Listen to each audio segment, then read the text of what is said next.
नमस्कार दोस्तों। आजकल इस सर्दी के मौसम में छोटे बच्चों में भूख न लगना, हल्की छींक, नाक बहना, नॉरिशिंग, एलर्जी से खिन्न-खिन्न करके रोना लाज़मी होता है और सबसे बड़ी दिक्कत तब होती है जब बच्चे कुछ खाते नहीं क्योंकि ना खाने की वजह से वो बेवजह बीमार हो जाते हैं। लेकिन क्या आपको मालूम है इन सब की समस्या का सॉल्यूशन एक ड्रॉप में अवेलेबल है। तो चलिए देखते हैं वो कौन-सी मेडिसिन है। हम बात करते हैं इंडियाज़ मोस्ट पॉपुलर साइप्रोहेप्टाडिन ड्रॉप के बारे में जिसका ब्रांड नेम है साइपान ड्रॉप। आप में से कई लोगों ने इसे कई बार कई बच्चों के घर में देखा भी होगा। साइपान ओरल ड्रॉप डॉक्टर द्वारा लिखी जाने वाली एक प्रिस्क्रिप्शन मेडिसिन है जो ड्रॉप के रूप में मार्केट में अवेलेबल होता है। यह दवाई खास तौर पे एनेक्सिया को भूख बढ़ाने के लिए उपचार में किया जाता है।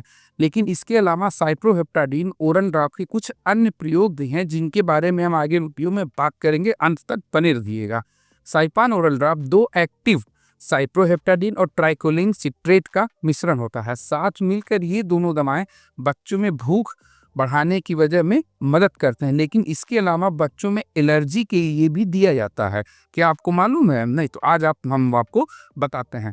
और कि अगर आपका बच्चा रात को सोते समय कभी जग भी जाता है तो उसे भी अच्छी नींद लाने के लिए यह काम में लिया जाता है। देखिए, इसका इस्तेमाल हमेशा एक्सपर्ट पीडियाट्रिशियन की निगरानी में ही होना चाहिए। लेकिन इसके कुछ जनरल यूजेज मैं आपको बताना चाहूँगा। ये भूख बढ़ाने वाले ड्रॉप के नाम से मार्केट में काफ़ी फेमस है। स्किन एलर्जी से जुड़ी समस्याओं के इलाज में भी इसका काम में लिया जाता है। देखिए, ये एंटाहिस्टामाइन कैटेगरी का होने के कारण छींक जुखाम में ही काम बहुत अच्छे तरीके से करता है। अगर आपके बच्चे को हल्की छींक जुखाम जैसे कोई भी ऐसी प्रॉब्लम है तो ये उसको ईज़िली कंट्रोल कर लेगा। आपको कोल्ड एंड फ्लू सिरप लेने की कोई ज़रूरत नहीं होती है। अगर आपका बच्चा इस ठंड के मौसम में इसे लगातार ले रहा है तो यकीन मानिए इसकी साथ में भूख तो बढ़ेगी ही, साथ ही उसको सर्द लगने की 95% प्रोबेबिलिटी कम हो जाती है।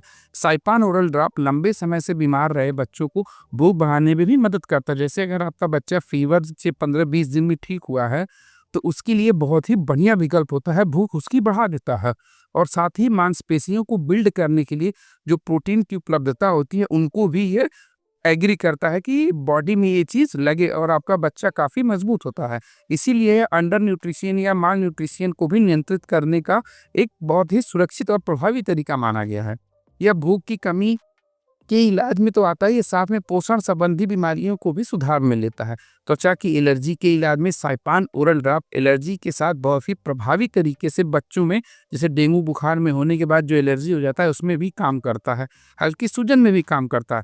साथ ही जो रासायनिक क्रियाएं होती हैं इसके काम शुरू करके सूजन को भी ये कम करता है। यह उत्तेजक पदार्थ जैसे स्किन में कोई रिएक्शन हो गया, लालिमा हो गई, दाने हो गए, खुजली हो गया तो उसके इलाज में भी ये दिया जाता है। देखिए, साइपान ओरल ड्रॉप काम किस प्रकार करता है, इसका मैकेनिज्म क्या है, चलिए अब इसको जानने की हम कोशिश करते हैं। साइपान ओरल ड्रॉप दो दवाओं साइप्रोहेप्टाडिन और ट्राइकोलिन सिट्रेट का मिश्रण होता है। जैसे ये क्या करता है, एक बच्चे की इच्छा को बढ़ा देता है और साइप्रोहेप्टाडिन एक केमिकल मैसेंजर का काम करता है जो साथ में बच्चे की भूख को बढ़ाता है। और ये एंटीहिस्टामिन कैटेगरी होने के साथ एलर्जी में भी काम करता है। जो ट्राइकोलोरेट होता है ये भूख लगाने की प्रोबेबिलिटी को बढ़ाता है, यानी बच्चे को बाद में भी भूख लगे इसकी प्रोबेबिलिटी को ये नियंत्रित करता है। साथ में मांसपेशियों की वृद्धि में भी अमीनो एसिड को बढ़ाने का काम ये करता है। अगर बच्चे को आपने एक निर्धारित मात्रा में बच्चे डॉक्टर की निगरानी में अगर आपने इसको दिया तो ये बहुत ही बढ़िया तरीके से काम करता है। साथ में अगर मान लीजिए धीरे-धीरे आपने इसको बच्चों को दिनचर्या का हिस्सा बना लिया, 30-30 मिनट के अंदर अगर आपने इसको दिया और बच्चा 30 मिनट के अंदर उल्टी भी कर देता है या वॉमिट कर देता है, तो पुनः आप पिला सकते हैं। अधिक समस्या होने पर आप अपने डॉक्टर से ज़रूर संपर्क करें क्योंकि ये बच्चों की बात होती है। देखिए, ये जानकारी जो साइपान ड्रॉप है इसके बारे में आपको दी गई है। इसके साथ भी कई एंटीबायोटिक ड्रॉप्स आपके चलते हैं, ये उनसे बिल्कुल ही अलग होता है। इसके 2 वेरिएंट आते हैं, एक साइपान एच आता है, एक साइपान रेड आता है। तो दोनों अलग हैं, एच वाला आपका ये आयुर्वेदिक में आता है और ये आपका एलोपैथिक में आता है। तो ये थी आपके बच्चे के लिए साइपान ड्रॉप। ये वीडियो आपको कैसा लगा हमें कमेंट करके ज़रूर बताएं। क्या आपका बच्चा इसको पीता है? अगर पीता है तो हमें कमेंट करके ज़रूर बताएं। यहाँ तक वीडियो में बने रहने के लिए धन्यवाद। चलिए मिलते हैं अगली वीडियो में। नमस्कार।